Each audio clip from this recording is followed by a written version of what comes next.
ಮನೇಲಿದ್ದು ತುಂಬ ಬೋರ್ ಆಯಿತು, ಅದು ವೀಕೆಂಡ್ ಬೇರೆ. ಸೊ ಆಚೆ ಎಲ್ಲಾದರೂ ಹೋಗೋಣ ಅಂತ ಪ್ಲ್ಯಾನ್ ಮಾಡಿದಾಗಲೇ ಒಂದು ಪ್ಲೇಸ್ ನೆನಪಾಯಿತು. ಅದೇ ಬೌನ್ಸ್ ಗಾಡಿ ಅಲ್ಲ, ಒರೆನ್ ಮಾಲಲ್ಲಿರೋ ಬೌನ್ಸ್ ಪ್ಲೇ ಸಿಟಿ.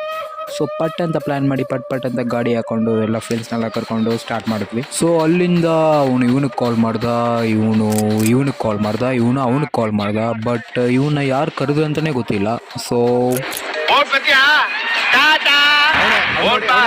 ಫೈನಲಿ ಎಲ್ಲರೂ ಗ್ಯಾದರ್ ಆದ್ವಿ. ಆಮೇಲೆ ಹೋಗ್ತಾನೆ ಇವನ್ ಹೇರ್ ಸ್ಟೈಲ್ ತುಂಬ ಇಷ್ಟ ಆಯ್ತು ನನಗೆ.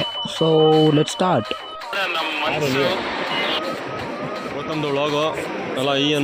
ಫೈನಲಿ ರೀಚ್ ಆದ್ವಿ. ಒಳಗಡೆ ಏನಿದೆ ಹೆಂಗಿದೆ ಅಂತ ನೋಡಿದ್ರೆ ಟಿಕೆಟ್ ರೇಟ್ ಸ್ವಲ್ಪ ಕ್ರೇಜಿ ಆಗಿತ್ತು. ಸೊ ಪರವಾಗಿಲ್ಲ ಅಂತ ಈಸ್ಕೊಂಡು ಅಲ್ಲಿ ಕೊಟ್ಟಿರೋ ಸಾಕ್ಸ್ ಹಾಕೊಂಡು ಎಂಟ್ರಿನೇ ಫನ್ ಆಗಿತ್ತು. ಎಂಟ್ರಿ ಆದಮೇಲೆ ಒಬ್ಬನು ನನ್ನ ಜೊತೆ ಇಲ್ಲ, ಒಬ್ಬೊಬ್ರು ಒಂದೊಂದು ಕಡೆ ಎಗಿರ್ತಾವ್ರೆ. ಸೊ ನಾನು ಎಗರೋಣ ಅಂತ ಸ್ವಲ್ಪ ಡಿಫ್ರೆಂಟಾಗಿ ಟ್ರೈ ಮಾಡಿದೆ. ಇನ್ನೂ ಏನೇನು ಕ್ರೇಜಿ ಥಿಂಗ್ಸ್ ನಡೀತು, ಏನೆಲ್ಲ ಆಟ ಆಡಿದ್ವಿ ಅಂತ ನೋಡಬೇಕಾದ್ರೆ ಸಬ್ಸ್ಕ್ರೈಬ್ ಮಾಡಿ, ಲೈಕ್ ಜೊತೆ ಬೆಲ್ ಬಟನ್ ಒತ್ತಿ. ನೆಕ್ಸ್ಟ್ ವಿಡಿಯೋದಲ್ಲಿ ನೋಡೋಣ. ಬಾಯ್.